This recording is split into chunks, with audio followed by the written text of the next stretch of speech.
Millətimiz yaşadıkça bu ləndərimiz də yaşayacaq. Onun əməlləri Azərbaycanı daha böyük uğurlara aparacaqdır.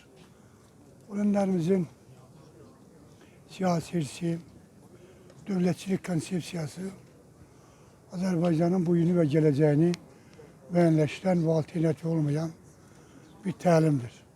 Bu təlim inkişaf edir. Azərbaycan daha yüksək zirvələrə bu təlim vasitəsilə addımlayır. Qubinkada yaşayırdım 2004'ten.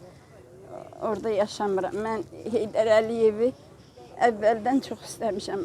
Rəhmət oxumuşam, gəlirəm hər ad günündə, hər anım günündə gəlirəm, ziyarət eləyirəm. Oğlumu Allah saxlasın pənahında. İlham balanı. O da yolunu davam etdirir, sevinirik, baxırıq, fərəhlənirik. Məncə Heydər Əliyev olmasaydı bəlkə də bugün Azərbaycan yox idi. Və mən çox sevinirəm ki, xalqımız bu qədər önəm verir ona.